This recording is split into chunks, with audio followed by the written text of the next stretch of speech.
नमस्कार, स्वराज एक्सप्रेस में एक बार फिर से आपका स्वागत है। मैं हूं आपके साथ ऋषभ सोनी और लेकर आया हूं हमारा खास कार्यक्रम बिग डिबेट, जिसमें आज हम बात करेंगे सफाई पर हो रही सियासत की। मध्य प्रदेश सरकार ने महाकाल लोक की मूर्तियां क्षतिग्रस्त होने के लिए प्राकृतिक आपदा को जिम्मेदार ठहराते हुए महाकाल लोक में कांग्रेस के किसी भी प्रकार के भ्रष्टाचार के आरोप से साफ इनकार कर दिया है। घटना के 3 दिन बाद नगरीय प्रशासन मंत्री भूपेंद्र सिंह ने सभी जिम्मेदारों को क्लीन चिट देते हुए भ्रष्टाचार के आरोपों को साफ नकार दिया है। उन्होंने कहा, एफआरपी यानी कि फाइबर रेनफोर्स्ड पॉलीमर की मूर्तियां लगाने का फैसला कांग्रेस शासनकाल में लिया गया था। इस पर हम ज्यादा चर्चा करेंगे, बहस भी करेंगे, लेकिन उससे पहले देख लेते हैं एक रिपोर्ट।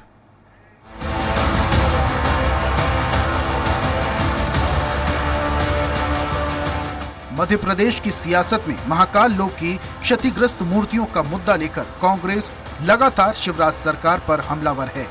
पीसीसी चीफ कमलनाथ से लेकर नेता प्रतिपक्ष गोविंद सिंह तक सबने सरकार को घेरने में कोई कसर नहीं छोड़ी।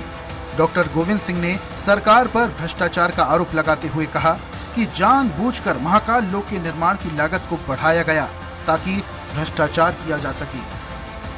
जो कमलनाथ जी ने 300 करोड़ का एस्टीमेट बनवा के, हम मंत्रिमंडल सदस्य थे, 300 करोड़ का पूरा प्लान प्रोजेक्ट तैयार करके तैयार दिया था। वो 700 साढ़े 700 करोड़ का कैसे हुआ? बाकी का जो घोटाला करके गुजरात की कंपनियों को, गुजरात मध्य प्रदेश को लुटवाने का काम, मध्य प्रदेश को दिवालिया करने का काम मोदी के दबाव में शिवराज सिंह सरकार कर रही है। मध्य प्रदेश के नगरीय प्रशासन मंत्री भूपेंद्र सिंह ने कांग्रेस पार्टी द्वारा उठाए गए भ्रष्टाचार के आरोपों का जवाब देते हुए कहा कि उन्हें ठोस सबूत देना चाहिए या सार्वजनिक माफी मांगनी चाहिए। उन्होंने घटनाक्रम को लेकर कहा कि शिवराज सरकार ने 2017 में महाकाल लोक के निर्माण के लिए 100 एकड़ भूमि का अधिग्रहण किया था, जिसमें भूमि अधिग्रहण के लिए 200 करोड़ रुपए आवंटित किए गए थे। इसके बाद कमलनाथ सरकार के दौरान मूर्ति स्थापना समेत महाकाल लोक निर्माण का कार्यादेश जारी किया गया। साथ ही कहा कि मूर्ति लगाने की राशि कमलनाथ सरकार में जारी हुई। महाकाल लोक निर्माण का शिवराज सरकार ने निर्णय लिया था। महाकाल लोक का काम गुणवत्ता के आधार पर हुआ है। तकनीकी सीपेट से इसका परीक्षण किया गया है। उन्होंने जानकारी दी कि महाकाल लोक में लगाई गई 100 मूर्तियां, जिनकी 7 करोड़ रुपए कीमत है, मूर्तियों के मेंटेनेंस का काम 3 साल का कंपनियों का है। 6 मूर्तियां क्षतिग्रस्त हुई हैं, जिनको लगाया जाएगा। नगरीय प्रशासन मंत्री ने कहा कि कांग्रेस हमें पत्र लिख कर दे, हम उन बिंदुओं पर जांच कराएंगे। बता दें कि उज्जैन कमिश्नर की जांच रिपोर्ट में आंधी तूफान से मूर्तियां गिरने की पुष्टि हुई है। कांग्रेस ने एक भी तथ्य ऐसा प्रस्तुत नहीं किया कि जिसमें भ्रष्टाचार का कोई प्रमाण उन्होंने प्रस्तुत किया हो, कोई तथ्य उन्होंने रखे हो। सिर्फ भ्रष्टाचार कह देना, इससे भ्रष्टाचार सिद्ध नहीं होता है और इसलिए कांग्रेस का आरोप पूरी तरह से निराधार है।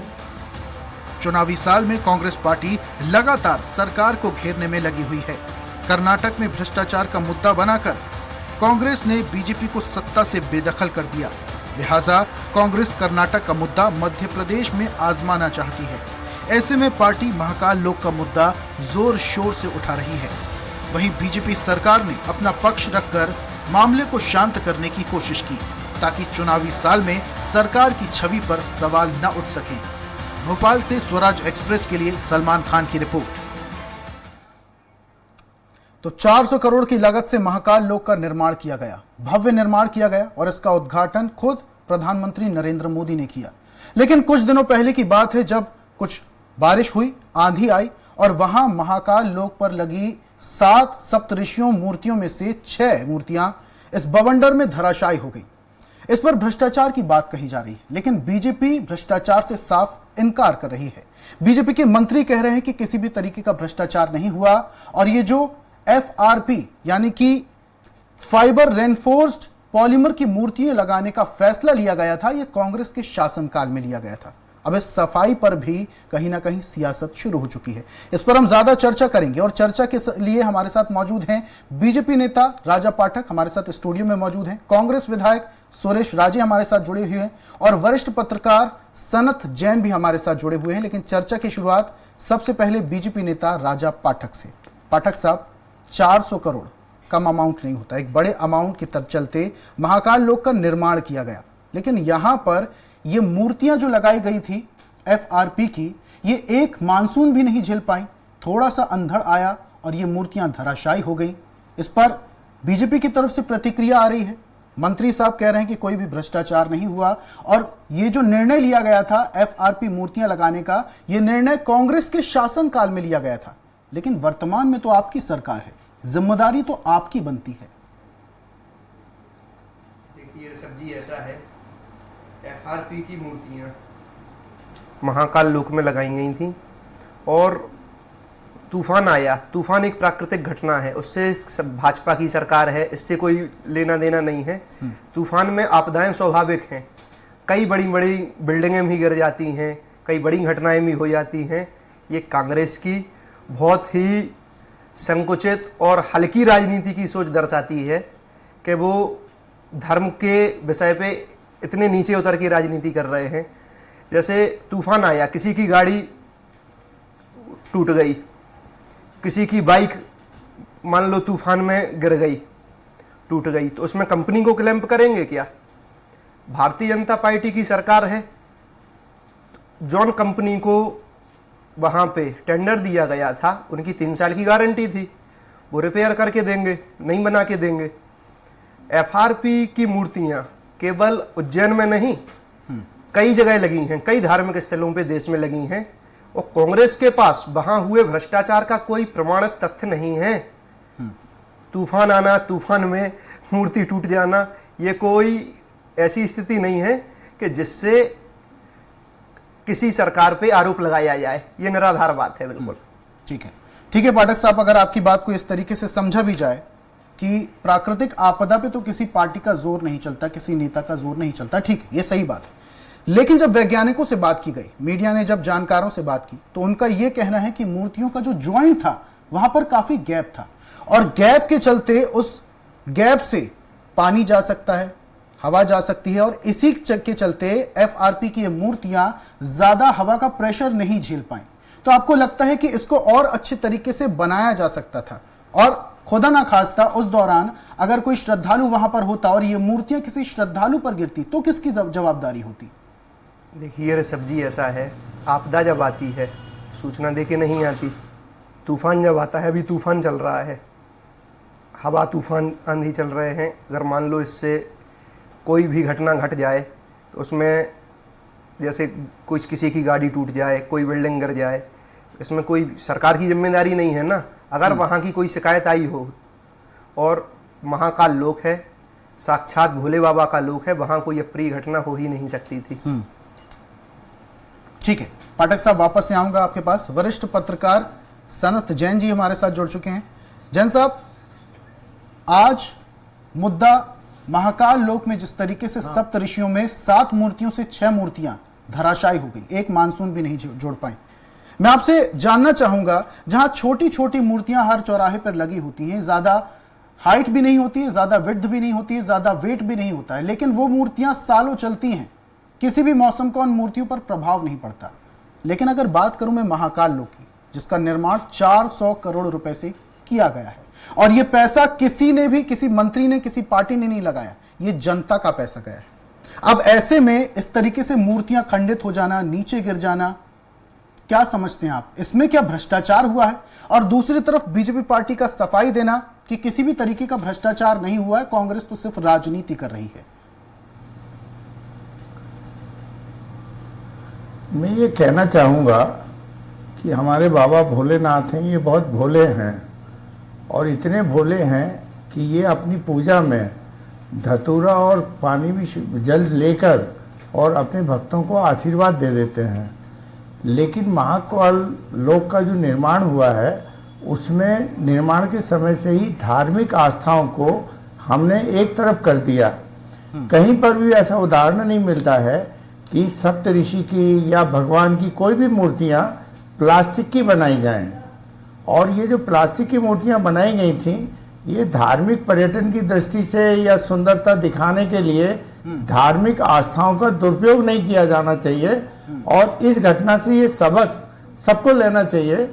जहां पर भी मूर्तियां निर्मित होती हैं या तो वो पत्थरों की होती हैं या धातुओं से बनती हैं, तो यहाँ पर ना तो धातु का इस्तेमाल किया गया ना पत्थर का इस्तेमाल किया, और जल्दबाजी के चक्कर में उसको बहुत सुंदर दिखाने के चक्कर में हमने प्लास्टिक की मूर्तियों का जो निर्माण किया, तो ये मैं समझता हूँ कि हमारी धार्मिक भावनाओं को भी आघात पहुंचाया गया और ये नहीं पहुंचाना चाहिए था।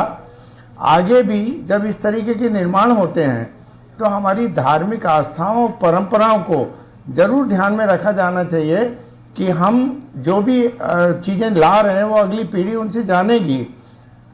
तो ऐसी क्या जल्दी थी कि हमने प्लास्टिक की मूर्तियां, और प्लास्टिक के इतने 127 मूर्तियां लगनी थी वहां पर, साथ ये जो सप्त ऋषि की मूर्ति लगी थी वो वहीं पर पेडिस्टल में बैठे बैठे 6 की, वहीं पर एक छोटी सी आंधी, इसको कोई बहुत बड़ी आंधी नहीं मानते, 30 किलोमीटर की रफ्तार की आंधी आई, ये हमेशा चलती रहती हैं। लेकिन इसको यदि अपन आज भी ये कहेंगे कि हम इसको छोटी सी आंधी में है, प्राकृतिक आपदा है और इसमें ये हुआ है, तो यदि धार्मिक मान्यताओं से हम देखते हैं तो इसको एक अपशगुन के रूप में देखते हैं या भगवान के कोप के रूप में भी हम देखने लगे हैं। पब्लिक के बीच में भी ये माना जा रहा है कि जब प्लास्टिक की मूर्तियां कभी नहीं बनती हैं तो ये प्लास्टिक की मूर्तियां क्यों बनाई गई, क्यों लगाई गई। जब लोकार्पण हो रहा था उसके पहले भी जब ये मूर्तियां लग रही थी तब भी उज्जैन के लोगों ने इसका विरोध किया था। जैन साहब माफ कीजिएगा, बड़े निवेदन से उस विरोध को हमने नजरअंदाज कर दिया था। ठीक है, आपसे ये भी समझना चाहूंगा जैन साहब, जिस तरीके से बीजेपी ने पूरा आरोप कांग्रेस पर मढ़ दिया है। बीजेपी मंत्री का कहना है कि जब ये निर्णय लिया जा रहा था कि FRP की मूर्तियां लगाई जाएंगी, ये निर्णय कांग्रेस के शासनकाल में किया गया था, लेकिन अभी वर्तमान में शासन तो बीजेपी कर रही है। अब ऐसे में आपको लग रहा है कि ये जो पार्टियां हैं सिर्फ राजनीतिक उठापटक कर रही हैं, सिर्फ बयानबाजी चल रही है, लेकिन जनता का पैसा लूटा गया, कहीं ना कहीं भ्रष्टाचार हुआ है। और ये बात भ्रष्टाचार की भी नहीं, सबसे पहले ये बात श्रद्धालु की आस्था से है।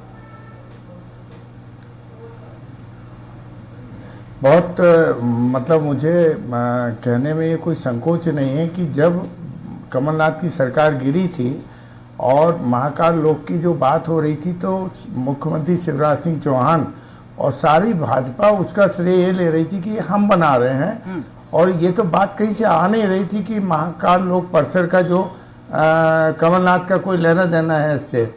कमलनाथ जरूर ये दावा कर रहे थे कि हमने उज्जैन में ये महाकाल लोक परिसर का जो हम नवीनीकरण करना चाहते थे उसकी योजना बनाई है, लेकिन पिछले 3 सालों में आप देखें कि उसको भाजपा ने कभी स्वीकार नहीं किया कि इसका कमलनाथ के या कमलनाथ सरकार की योजना से कोई लेना देना है। जबकि कांग्रेस इस बारे में कह रही थी कि हमने पहली बार योजना बनाई और इसके लिए कुछ फंड भी आवंटित किया था। वापस से आऊंगा कांग्रेस, आज से हमारे साथ कांग्रेस विधायक सुरेश राजे भी जुड़ चुके हैं, सीधा उनके पास चलता हूं। सुरेश साहब, ये जो महाकाल लोक में सप्त ऋषियों की 7 मूर्तियों में से 6 मूर्तियां थोड़ी सी आंधी में धराशायी हो गई। 400 करोड़ रुपए की लागत से महाकाल लोक बनाया गया। जब इस बारे में मंत्री जी से बात की गई तो उनका यह कहना है कि किसी भी तरीके का भ्रष्टाचार नहीं हुआ, और तो और जो जिम्मेदार थे उन्हें क्लीन चिट भी दे दी गई। अब इस पर मंत्री जी सफाई दे रहे हैं, कह रहे हैं कि ये जो FRB की मूर्तियां लगाने के निर्णय जो लिया गया था ये कांग्रेस के शासनकाल में लिया गया था। माने देखिए, कांग्रेस के शासनकाल में निर्णय लिया है तो कांग्रेस अब पहले तो ये मंत्री जी और ये सरकार ये तय करेगी कि जब कमलनाथ जी कह रहे थे कि हमने इसके लिए फंड रिलीज कराया, हमने इसका वो तैयार किया पूरा, तब तो भारतीय जनता पार्टी केंद्र से लेकर और राज्य तक वो कमलनाथ जी का कोई रोल ही नहीं है। कमलनाथ जी की सरकार ने कुछ किया ही नहीं है, सब कुछ भारतीय जनता पार्टी का किया हुआ है। और अब जब उनकी पोल खुल गई है, ये हमने नहीं खोली, ये भगवान का प्रकोप है कि कहावत है ना, देते हैं इंसान को, भगवान को धोखा, इंसान को क्या छोड़ेंगे। ये हमारा कोई उसमें ये नहीं है। हम तो ये करें, अगर इनको ये लगता है कि कांग्रेस इसमें दोषी है, हमारे कमलनाथ जी दोषी है, तो आप जांच बिठाओ ना, कितना मना किया है। ठीक है, तो मना नहीं कर रहे, लेकिन सुरेश जी, हम तो मना नहीं कर रहे जी, लेकिन मैं ये कह रहा हूं कि जिसमें प्रधानमंत्री जी ने जिसका लोकार्पण किया हो, और जितने की वो मूर्तियां नहीं है उससे कई गुना खर्चा सिर्फ प्रधानमंत्री के उस पर किया हो। आप समझो उस चीज को। ठीक है, लेकिन सुरेश जी बीजेपी के जवाबदार तो ये कह रहे हैं कि अगर कांग्रेस को संशय है तो जांच के लिए लिखित में आवेदन दीजिए, हम जांच करा लेंगे। आपको नहीं लगता कि इसमें किसी भी पार्टी को लिखित में आवेदन देने की जरूरत नहीं है? ये जांच का विषय तो है ही। देखिए साहब, कभी कभी कोर्ट खुद भी संज्ञान लेता है कई चीजों को लेके, और जहां तक अगर संज्ञान का सवाल है और आवेदन देने का सवाल है तो ये सरकार के पास सारी एजेंसियां हैं, और आवेदन अगर उनको ऐसा लगता है कि कांग्रेस आवेदन करे तो इसमें कांग्रेस को कोई गुरेज थोड़ी है। हम आवेदन कर देंगे, इसकी जांच करो कि भ्रष्टाचार हुआ है कि नहीं हुआ। अब ये जीता जागता उदाहरण है भ्रष्टाचार का। अब इसमें चाहे मंत्री जी, चाहे प्रधानमंत्री जी, हम ये नहीं कह रहे ये गलत हुआ है कि नहीं हुआ। छोटे छोटे मंदिर, छोटी छोटी मूर्तियां जो जनता अपने जन सहयोग से स्थापित कराती है, वो तो आज तक आंधियों में तूफानों में धराशायी हुई नहीं। आखिरकार ये क्या है, वो किस तरह का है? तो ये देखिए, ये विषय आस्था से खिलवाड़ का भी विषय है। अगर हम आस्था से खिलवाड़ करेंगे सिर्फ इसलिए करेंगे कि हमारी इमेज चमकना चाहिए, भगवान की कोई चिंता नहीं है, तो देखिए इस तरह के तो काम होंगे। ये हमने नहीं किया, ये कोई कांग्रेस के नेताओं ने किया है या कांग्रेस के उससे हुआ है? अरे भाई, ये प्रकोप हुआ है तो ये कहीं ना कहीं देखिए आस्था का मामला है, और आस्था से जो खिलवाड़ की गई है उसका परिणाम है। चलिए ठीक है, लेकिन सुरेश जी, कमलनाथ जी भी जांच कमेटी बना रहे हैं, तमाम लोग वहां पर जाएंगे, जांच करेंगे। अगर जांच में भ्रष्टाचार पाया जाता है तो कांग्रेस पार्टी की तरफ से क्या कुछ एक्शन लिया जाएगा? जो उसमें दोषी होंगे, चाहे वो कोई भी हो, चाहे अधिकारी कर्मचारी हो, चाहे कोई वर्तमान या पूर्व का मंत्री हो, हमें इसमें कोई गुरेज नहीं। अगर जो दोषी है और जिसने हमारी आस्था के साथ, वो भी महाकालों के काल महाकाल, आप देखिए आज हम जब श्रेय लेने की बात आ रही थी तो भारतीय जनता पार्टी अकेले। चलिए ठीक है सुरेश जी, वापस से आऊंगा आपके पास, राजा पाठक जी की ओर बढ़ूंगा मैं। पाठक साहब, जब श्रेय लेने की बारी आती है तो सब कुछ बीजेपी ने किया, सब कुछ बीजेपी के नेता मंत्रियों ने किया, प्रधानमंत्री ने उद्घाटन किया, मुख्यमंत्री ने श्रेय लिया। लेकिन जब ऐसे हादसे सामने आते हैं तो कांग्रेस के शासनकाल में मूर्तियां बनाने का निर्णय लिया गया था। तो ऐसा है ऋषभ जी, जैसे कांग्रेस के समय निर्णय लिया गया था अगर मूर्तियां बनाने का, तो एफआरपी की उन्हीं के समय का निर्णय है जब कमलनाथ जी मुख्यमंत्री थे। तो ये तो उनका भी विचारणीय विषय है उनके लिए। ठीक है। और प्राकृतिक घटनाएं जो होती हैं, इस प्राकृतिक घटना होना, किसी सरकार को टारगेट करना, धार्मिक स्थलों को टारगेट करना, एफआरपी की अभी हम माननीय अपने वरिष्ठ पत्रकार जी को भी सुन रहे थे, अपने सम्माननीय कांग्रेस के प्रवक्ता जी को भी सुन रहे थे। जैसे एफआरपी की जो मूर्तियां लगाई गई हैं वो कांग्रेस का निर्णय था, और अन्य देशों में भी और कई धार्मिक स्थलों पे लगाई गई हैं। हमारे माननीय नगरीय प्रशासन मंत्री भूपेंद्र सिंह जी ने विस्तृत जानकारी दी थी, वहाँ के कमिश्नर की रिपोर्ट भी आई थी उनके पास। तो ऐसा है, अगर जांच होती है, जांच में जो दोषी पाया जाता है उस पर वहाँ कार्रवाई होगी। बाकी प्राकृतिक घटना का किसी सरकार को टारगेट करना, मुख्यमंत्री जी को टारगेट करना, प्रधानमंत्री राजा साहब माफ कीजिएगा, बड़े निवेदन से आपको बीच में रोक रहा हूं। आप बोल रहे हैं कि अगर जो भी दोषी पाया जाएगा जांच होगी और फिर जो जिम्मेदार होंगे, जो दोषी होंगे, उन पर गाज गिरेगी। लेकिन मंत्री साहब ने तो सीधा सीधा जवाबदारों को, जिम्मेदारों को क्लीन चिट दे दी है और पूरा ठीकरा फोड़ दिया है कांग्रेस पार्टी पर। तो कांग्रेस पार्टी जांच के लिए मांग करे ना। लेकिन राजा साहब, कांग्रेस के समय का निर्णय है, जांच की मांग करेगा तभी इस विषय में जांच होनी चाहिए, क्योंकि ये कहीं ना कहीं सीधी तौर पर श्रद्धालुओं से, उनकी आस्था से जुड़ा हुआ मामला है। देखिए ऐसा है, आप वैष्णो देवी जाएं, वैष्णो देवी में जब बर्फ पिघलती है कितनी प्राकृतिक घटनाएं होती हैं। प्राकृतिक घटना का किसी गवर्नमेंट से, पर्टिकुलर किसी गवर्नमेंट को टारगेट करना, ये कहीं ना कहीं बहुत हल्की राजनीति को दर्शाता है। जैसे आंधी तूफान चल रहा है, किसी का घर गिर जाए आंधी तूफान में, गाड़ी टूट जाए, तो कंपनी पे क्लेम करने जाएंगे क्या आप? ये आपका ईश्वर का मामला है जी। ईश्वर दुनिया को बचाता है, ईश्वर आपदा को बचाता है। आवाज सुरेश जी, आपकी आवाज स्पष्ट तौर पर नहीं आ रही है, एक बार फिर से कहें। नहीं, मेरा ये कहना है, ये वो भोलेनाथ है, ये संसार को बचाते हैं, संसार के कष्टों को दूर करते हैं, आए हुई विपदा को हटाते हैं। इन्हीं पे विपदा आ गई, इसके लिए दोषी कौन है? उन पे विपदा नहीं आई है आदरणीय, उन पे विपदा आ नहीं सकती, वो संपूर्ण सृष्टि की विपदा हरते हैं। आंधी तूफान आना प्राकृतिक घटनाएं हैं जो आज से नहीं। सुरेश जी, राजा साहब कह रहे हैं कि प्राकृतिक आपदाओं पर तो किसी का नियंत्रण नहीं है ना, किसी पार्टी किसी नेता का नियंत्रण नहीं है। प्राकृतिक आपदाएं आती तो क्षति थोड़ी बहुत पहुंचती है। बात से सहमत हूँ, है ना, मैं राजा साहब की बात से सहमत हूँ कि प्राकृतिक आपदाओं का किसी से कंट्रोल नहीं है, लेकिन अगर ये घटिया निर्माण नहीं होता और इस तरह की तो आज हमारी जगहसाई नहीं होती। अब ये घटिया निर्माण है क्या नहीं, इस प्रश्न ये है, प्रश्न धारावाहिक क्यों कर रहे हैं अपन भाई? प्रश्न तो ये है कि निर्माण जब इतना पैसा हमने लुटाया, इतना बड़ा प्रोजेक्ट था, तो वो निर्माण घटिया है कि नहीं, इतनी सी बात है। राजा साहब तय करें, निर्माण घटिया है कि नहीं? देखिए, निर्माण की गुणवत्ता भी निर्माण है। ऋषभ जी, ऐसा है इस विषय पे, जैसे वहां मूर्तियां लगाई गई, कांग्रेस के समय पे इनने उस प्रस्ताव डाला, एफआरपी की मूर्ति इसलिए लगाई गई क्योंकि पत्थरों पर कलाकृतियां नहीं निकल पाती हैं। सौंदर्यता देने के लिए, कलाकृति के लिए उसकी आवश्यकता पड़ती है। 3 साल का एजेंसी का गारंटी थी, वो बना के दोबारा देंगे।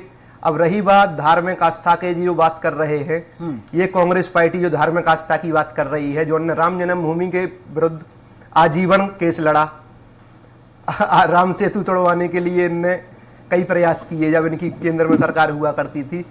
ये धार्मिक आस्था की बात करते हैं। ताले किसने खुलवाए राम जन्मभूमि के? राम जन्मभूमि के ताले किसने खुलवाए? शिलान्यास किसके समय में हुआ? 10-10 वकील किसने खड़े किए राम जन्मभूमि के विरुद्ध? किसने किए? किसने किए आप बताएं? कांग्रेस ने सबसे पहले ताले खुलवाए, और कांग्रेस ने कभी राम जन्मभूमि को राजनीतिक एजेंडा नहीं बनाया। राम जन्मभूमि आस्था का विषय थी, आस्था का विषय था, इसीलिए तो राजीव जी के समय में उसके ताले खुलवाए। क्या आपने खुलवाए ताले? भारतीय जनता पार्टी ने ताले खुलवाए। राम जन्मभूमि आंदोलन के लिए लड़ाई लड़ी, कई सरकारें कुर्बान की भारतीय जनता पार्टी ने, कई नेताओं को, कार्यकर्ताओं को कुर्बान किया, क्योंकि राष्ट्रीय भारतीय जनता पार्टी ने सरकारें कुर्बान की, तो राम मंदिर के नाम पर आपने राजनीतिक लाभ भी तो लिया। लाभ नहीं लेते हैं, राष्ट्रीय स्वाभिमान के लिए कार्य करते हैं, लाभ के लिए कार्य नहीं करते हैं। राष्ट्रीय स्वाभिमान की पुनर्प्रतिष्ठा के लिए हमारी भारतीय जनता पार्टी के शीर्ष नेतृत्व ने शुरू से संघर्ष किया है, और राष्ट्रवाद की भावना लेके ही हम लोग कार्य करते हैं। सरकारें तो जब दूर दूर तक नहीं थी, जब राम जन्मभूमि का आंदोलन चल रहा था। चलिए ठीक है, रुक करूंगा मैं जैन साहब का। जैन साहब, राजा साहब कह रहे हैं प्राकृतिक आपदा पे किसी का वश नहीं है, किसी भी नेता, किसी भी पार्टी का वश नहीं है। दूसरी तरफ सुरेश जी कह रहे हैं कहीं ना कहीं भ्रष्टाचार तो हुआ है। जब श्रेय लेने की बात आती है तब बीजेपी पार्टी आगे हो जाती है, जब ऐसी दुर्घटनाएं होती तो पूरा ब्लेम कांग्रेस पार्टी पर थोप दिया जाता है। आपको लगता है कि इन सब से इतर होकर कहीं ना कहीं या तो जांच होना चाहिए, या फिर इस तरीके के जो भी मामले सामने आते हैं इस पर सरकार को एक्शन लेना चाहिए, क्योंकि कहीं ना कहीं सीधे तौर पर सिर्फ मध्य प्रदेश नहीं, पूरी दुनिया के श्रद्धालुओं की आस्था का केंद्र उज्जैन है। निश्चित रूप से जो प्राकृतिक आपदाएं आती हैं उस पर हमारा नियंत्रण नहीं होता है, और ना उसके लिए किसी को दोषी ठहराया जा सकता है। और यहाँ पर भी दोषी केवल इसलिए हम नहीं ठहरा सकते कि मूर्तियाँ टूट गई। हमारा सिर्फ 2 चीज़ें बड़ी महत्वपूर्ण हैं कि जब हमारे यहाँ मूर्ति पूजा होती है और मूर्ति पत्थर की बनेगी और या सप्त धातुओं की बनेगी, और ये हमेशा से परंपरा रही है, हम मूर्तियाँ जो भी निर्मित करते हैं, चाहे वो पूजा की हों या पूजा के बाहर की हों, उनका निर्माण हमेशा पत्थर या उससे सप्त धातुओं से होना चाहिए। साहब, समय की बाध्यता है। यहाँ पर 20 सेकंड का समय अपनी बात रखिए। लगाई गई थी, मूर्ति अगर रखते तो शायद ऐसी घटना नहीं घटती। 20 सेकंड का समय, जल्दी से अपनी बात रखिए। देखिए, पत्थरों की मूर्ति पे कलाकृतियां नहीं निकाली जा सकती थी, सुंदरता नहीं दी जा सकती थी। और ऐसा है कि जैसे आज भगवान के चित्र का कहाँ उपयोग नहीं करते हैं, वहां प्रतिष्ठित कर रहे हैं क्या? मंदिर में जो मूर्ति प्रतिष्ठित होती है चलिए, वो धार्मिक ठीक है। भावना से जुड़ी होती है। ठीक है सुरेश जी, 20 सेकंड का वक्त है, जल्दी से अपनी बात जी। रखिए। देखिए, मेरा सीधा कहना है कि इसमें बड़े पैमाने पर भ्रष्टाचार हुआ है और इससे कोई नकार नहीं सकते, दाएं बाएं घुमाने से काम चल नहीं सकता। सीधी सी बात है, जिन्होंने गलत काम किया है, जिन्होंने आस्था से खिलवाड़ की है, जिन्होंने भ्रष्टाचार किया है, चाहे वो अधिकारी कर्मचारी चाहे नेता हो, उन पे कार्रवाई होना ही चाहिए। लीपा पोती करने से काम नहीं चलने वाला, ताकि भविष्य में इस तरह की पुनरावृत्ति न हो। ठीक है राजा साहब, जल्दी से अपनी बात रखिए। देखिए, मैं ऋषभ जी आदरणीय कांग्रेस के प्रवक्ता महोदय से ये कहना चाहता हूं कि अगर इनके पास तर्क हैं कि अगर भ्रष्टाचार हुआ है तो उसके साक्ष्य सहित प्रमाण रखें और साक्ष्य सहित प्रमाण रखें। निराधार आरोप लगाना, चलिए, धार्मिक ठीक है। भावना से खिलवाड़ तमाम करना, मेहमानों ये का बहुत हमारे साथ गलत जुड़ने है। के लिए बहुत बहुत शुक्रिया। कांग्रेस विधायक सुरेश राजे हमारे साथ जुड़े हुए थे, बीजेपी से राजा पाठक जी और वरिष्ठ पत्रकार सनत जैन हमारे साथ जुड़े हुए थे। तीनों मेहमानों का बहुत बहुत धन्यवाद अपने तर्क रखने के लिए। और आज हम बात कर रहे थे सफाई पर सियासत की। महाकाल लोक में जब मूर्तियां खंडित हुई, नीचे गिरी, तो इस पर अब सियासत भी शुरू हो गई है। अब देखने वाली बात यह है कि इस पर सरकार जांच करती है या फिर इसी स्थिति को संभाला जाएगा। आज के विषय में फिलहाल इतना ही। एक नई चर्चा के साथ कल फिर हाजिर होंगे। तब तक के लिए मुझे दीजिए इजाजत और आप देखते रहिए स्वराज एक्सप्रेस। नमस्कार।